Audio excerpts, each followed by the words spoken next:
VIT AP, as a part of VIT Group of Institutions, inherits 37 years of legacy in innovation and research in educational sector, is one of the most preferred destinations of education for students across the country. Consistently ranked among the top educational institutes in the country, the VIT Group of Institutes have had a proud tradition of pursuing knowledge and excellence. A university that offers the best undergraduate, postgraduate and PhD programs in technology, science, arts, law, management and many more. A place where students' development of mind, body, heart and spirit is encouraged through learning, engaging, experimenting and leading. We welcome you to the VIT AP. Meet the tomorrow today. ICFI is the bridge between tomorrow and today. Bridge between aspirations and accomplishment. Bridge between I wish to I can. I will remove the gap. Welcome to the I. I am ICFI. Belief called I. I can fly above imagination.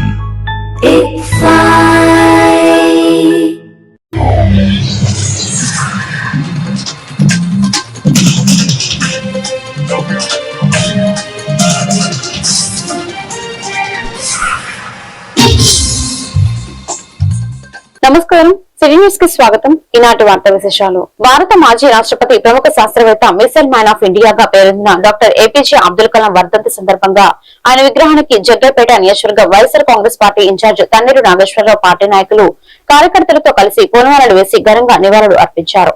ఈ సందర్భంగా ఆయన మాట్లాడుతూ, doctor APJ Abdul Kalam నిరాడంబర జీవనానికి, దేశభక్తికి, శాస్త్ర విజ్ఞానానికి ప్రతీకగా నిలిచారని అన్నారు.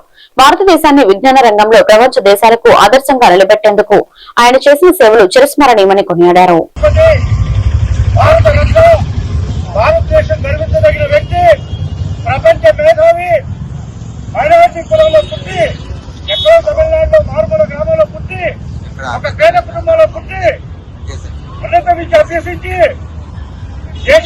ప్రపంచమే గొప్పగా భావించదగినటువంటి మిసైల్స్ ని తయారు చేసి ఈ దేశాన్ని శత్రు సైన్యం నుంచి రక్షించే దానికోసం అహర్నిశలు కష్టపడి మిసైల్ మ్యాన్ ఆఫ్ ఇండియా అని చెప్పి బిరుదు ఉంచుకున్నటువంటి గొప్ప వ్యక్తి ఏపీజే అబ్దుల్ కలాం గారు.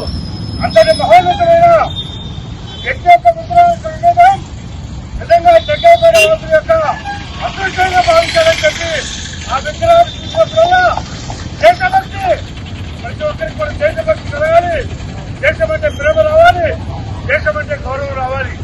ఆ విధంగా దేశం కోసం త్యాగం చేసినటువంటి ఏపీజే అబ్దుల్ కలాం గారిని అందరూ కూడా ఆదర్శంగా తీసుకొని రాబోయే రోజుల్లో ఏపీజే అబ్దుల్ కలాం లాగా మనం కూడా దేశానికి ఎంతో కొంత సేవ చేయాలి, మంచి పేరు ప్రఖ్యాతులు తెచ్చుకోవాలని చెప్పి ఈ సందర్భంగా వైఎస్ఆర్ కాంగ్రెస్ పార్టీ పిలుపు మేరకు పట్టణ పార్టీ ఎగ్జిక్యూటివ్ ఆధ్వర్యంలో జరుగుతున్నటువంటి ఈ కార్యక్రమాల్లో పాల్గొన్నటువంటి మీ అందరికీ కూడా హృదయపూర్వకంగా అభినందనలు తెలియజేసుకుంటూ ఈ కార్యక్రమంలో పాల్గొన్న మీ అందరూ కూడా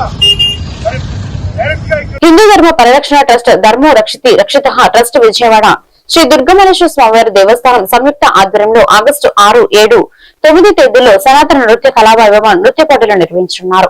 విజయవాడ ప్రెస్ క్లబ్ లో జరిగిన విలేకరుల సమావేశంలో కనకదుర్గమ్మ ఆలయ చైర్మన్ బొర్రా రాధాకృష్ణ గాంధీ కళా ఉత్సవ పోస్టర్ ను ఆవిష్కరించారు. కళల వైభవాన్ని రానున్న తరాలకు పరిచయం చేయాలనే లక్ష్యంతో ఈ కార్యక్రమాన్ని నిర్వహిస్తున్నట్లు తెలిపారు. రాష్ట్ర స్థాయి ఉత్సవాల్లో పాల్గొనే 250 మంది కళాకారుల్లో 40 మందికి జ్ఞాపికలు, ధ్రువపత్రాలు అందజేస్తామని చెప్పారు. ఈ కార్యక్రమంలో ట్రస్ట్ ప్రతినిధులు doctor G B Narayana, Sandhireddy, Kondalarao, K Ramasundari తదితరులు పాల్గొన్నారు.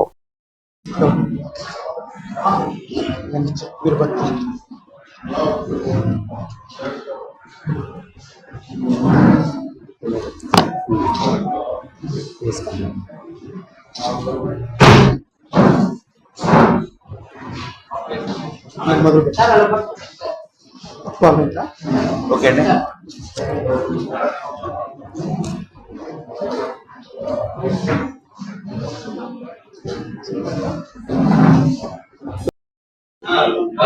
ఓం నమః. జై దుర్గామాత, జై జై కనక దుర్గమ్మ తల్లి.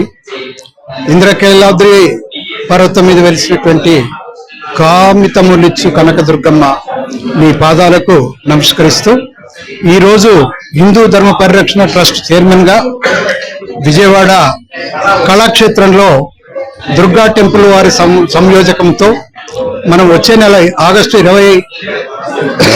6 నుంచి 9 వరకు మధ్యలో ఒక రోజు గ్యాప్తో 8వ తారీఖు గ్యాప్తో 3 రోజుల నృత్య గాన రాష్ట్ర స్థాయి సమావేశాలు, సమీక్షలు మరి పోటీలు నిర్వహించడం అనేటటువంటి జరుగుతుంది.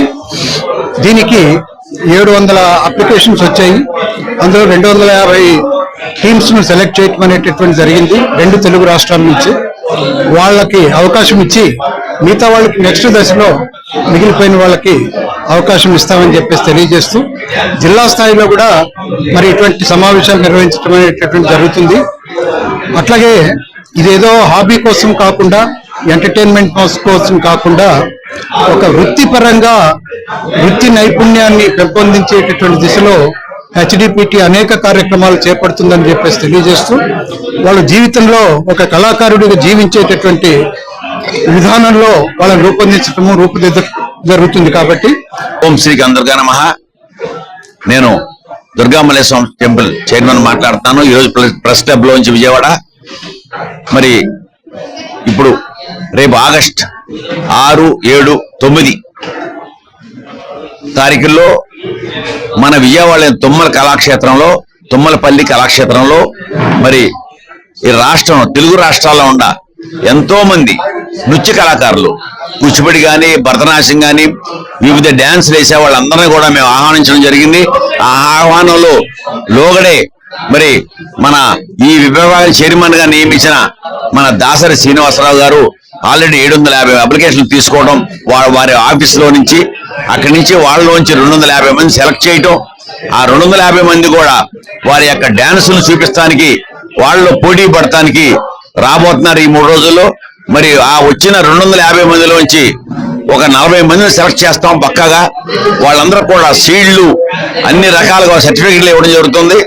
మరి వాళ్ళ ద్వారా ఈ హిందూ పరిరక్షణ అనేది భాగంలో వాళ్ళకి ఇవన్నీ కూడా మనం రానున్న తరానికి అందించాలని, రానున్న తరానికి చూపించాలని, ఈ మన వైభవాన్ని తగ్గించకూడదని ఉద్దేశంతోనే వీళ్ళందరూ సెలెక్ట్ చేయడం జరుగుతుంది. మరి ఆ రోజు ఈవినింగ్ టైం ప్రోగ్రామ్స్ ఉంటాయి, పెద్దలు వస్తారు, వివిధ రాష్ట్రాల నుంచి వచ్చిన కళాకారులు. విజయవాడ ఇంద్రకీలాద్రిపై శాకంబరి ఉత్సవాలు ప్రారంభమయ్యాయి. జూలై 29న ఉత్సవాలు ముగియనున్నాయి. ఈ సందర్భంగా శ్రీ కనకదుర్గమ్మ అమ్మవారు కూరగాయలు, ఆకుకూరలతో ప్రత్యేకంగా అలంకరించి భక్తులకు దర్శనమిస్తున్నారు. ఈ ఏడాది పచ్చి వేరుశనగ కాయలు, యాలకులు, పుదీనా దండలతో అమ్మవారి అలంకరణ ప్రత్యేక ఆకర్షణగా నిలిచింది. ఇంద్రకీలాద్రి మొత్తం హరిత వర్ణంలో శోభిల్లుతుంది. మొదటి రోజున ఆలయ అలంకరణ, కదంబం ప్రసాదం తయారీ కోసం సుమారు 45 టన్నుల కూరగాయలను వినియోగించారు. గోదావరి, కృష్ణ, గుంటూరు జిల్లాల దాతల నుంచి కూరగాయలను సేకరించేందుకు ఆలయ సిబ్బంది 10 రోజులుగా శ్రమించారు. ఆలయ trust board chairman Burra Radhakrishna Gandhi, EO VK Naik ప్రత్యేక పూజల్లో పాల్గొన్నారు.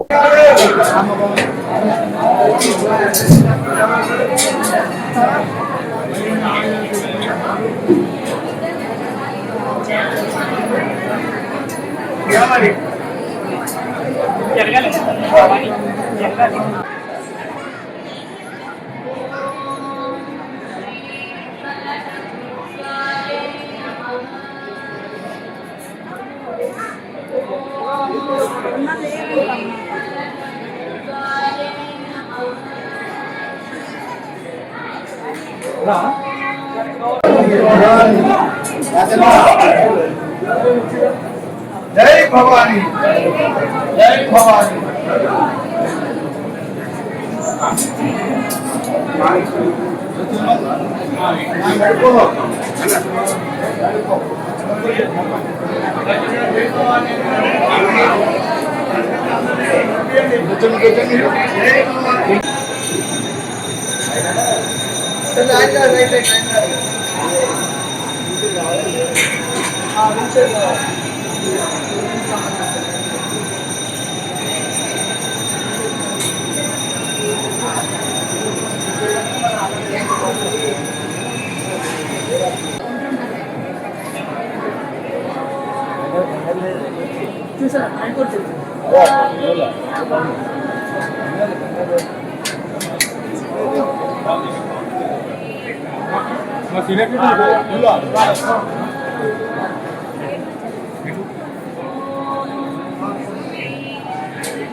రెండు మీరు తీసుకోండి, ఇది కౌంటర్లో ఇచ్చేసాను.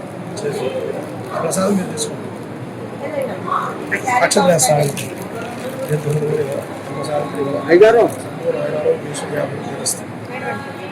Srikanth.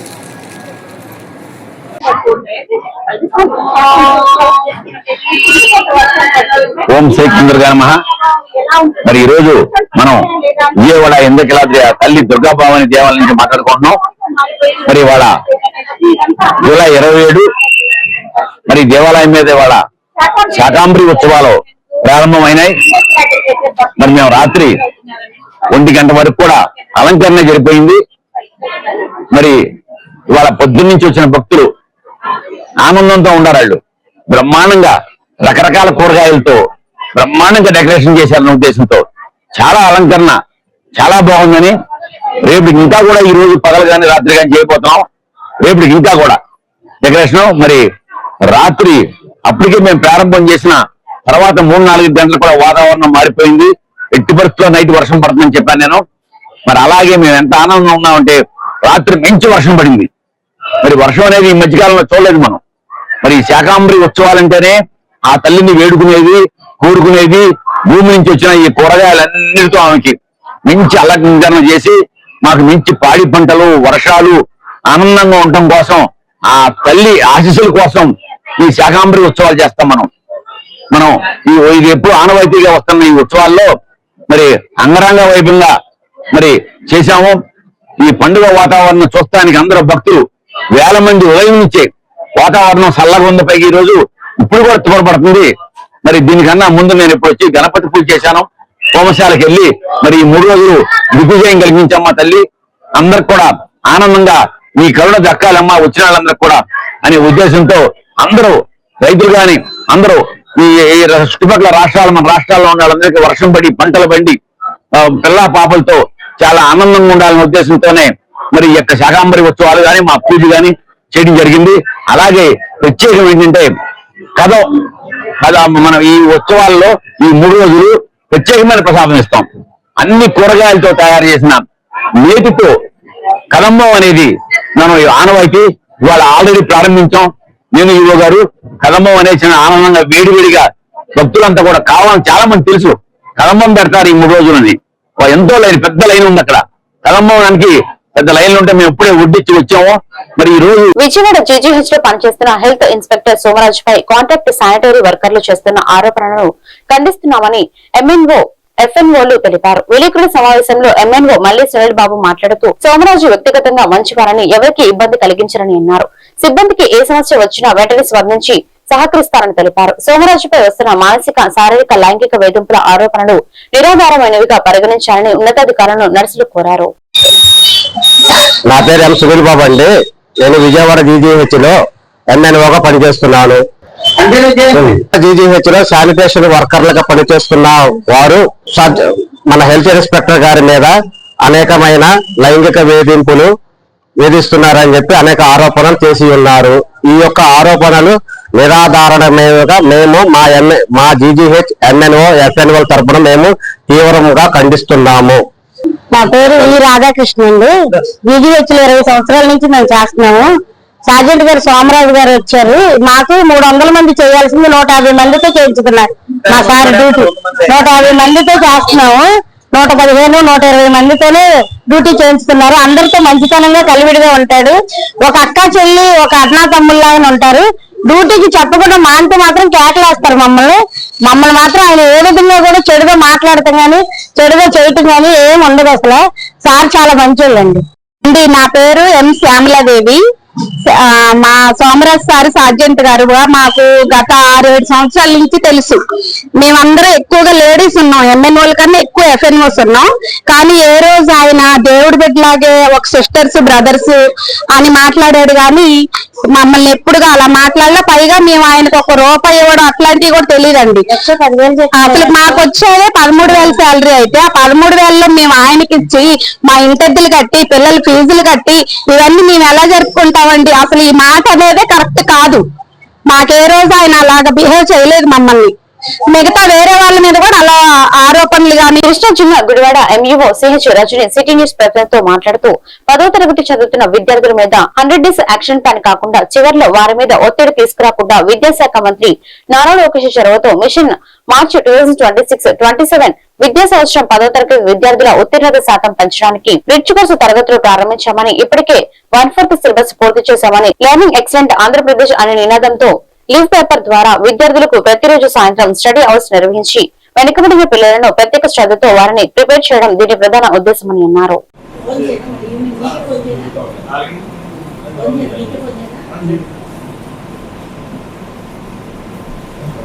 Gudivada urban and rural మండల విద్యాశాఖ 1 శ్రీ రజనీని మాట్లాడుతున్నాను.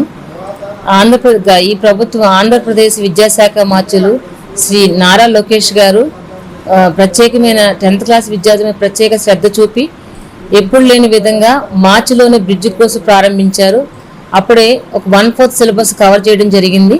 అదేవిధంగా మిషన్ మార్చ్ 2027 సందర్భంలో భాగంగా జూలై 1st వీక్ నుంచే లర్నింగ్ ఎక్సలెన్స్ ఆంధ్రప్రదేశ్ అనే లీవ్ పేపర్ ద్వారా 10th క్లాస్ విద్యార్థులకు ప్రతిరోజు ఈవినింగ్ స్టడీ అవర్స్ ప్రారంభించడం జరిగింది. ఎందుకంటే విద్యార్థులు చివరిలో 100 డేస్ యాక్షన్ ప్లాన్ కాకుండా మొదటి నుంచే విద్యార్థుల్ని పరీక్షలకు సన్నద్ధులు చేయడం జరిగింది. దీని ద్వారా విద్యార్థుల్లో వెనుకబడిన విద్యార్థులకి మరింత మెరుగైన మార్క్స్ సాధించడం కోసం, బాగా చదివే విద్యార్థులకు మంచి ఉత్తీర్ణత శాతం పెంచడానికి ప్రతిరోజు ఈవినింగ్ ఒక పేపర్ని క్వశ్చన్ పేపర్ని లీప్ ల్యాప్లోనే డౌన్లోడ్ చేసుకుని ప్రతిరోజు ఈవినింగ్ దాని మీద పరీక్ష నిర్వహించడం జరుగుతుందండి. దీని ద్వారా ఎవరైతే వెనుకబడిన విద్యార్థులకి ఎంతో ఉపయోగకరంగా ఉంటుంది, అలాగే ఉత్తమ ఫలితాలు సాధించడానికి ఇది ఎంతో ఉపయోగపడుతుంది. మిషన్ మార్చ్ 2027 వినూత్నంగా శ్రీ నారా లోకేష్ గారు ఈ కార్యక్రమాన్ని ప్రారంభించారు. ఏంటంటే టీచర్స్ ప్రిపేర్ చేయడం కాకుండా అండ్ అత్యధిక టెక్నాలజీని ఉపయోగించి లీప్ యాప్లోనే పేపర్ ఇవ్వడం జరుగుతుంది. ఆ పేపర్ మీద ప్రతిరోజు ఎగ్జామ్స్ చేయడం, విద్యార్థులు ఈవినింగ్ 4 to 5 ఎగ్జామ్స్ రాయడం జరుగుతుంది. దీనివల్ల ప్రధాన ఉపాధ్యాయులు అందరూ కూడా ఆనందం వ్యక్తం చేశారు. ఎందుకంటే చివరిలో విద్యార్థుల మీద ఒత్తిడి తీసుకురాకుండా మొదటి నుంచే వాళ్ళని పరీక్షలకు రెడీనెస్ చేయడం వల్ల విద్యార్థులకి అలాగే ఉపాధ్యాయులకి అందరూ కూడా ఎంతో ఉపయోగకరంగా ఉందని ఈ విషయం తెలియజేస్తున్నాను. Thank you. ఈ వార్తలు ఇంతతో సమాప్తం. మరొక బిడ్డలో మళ్ళీ కలుద్దాం. నమస్కారం.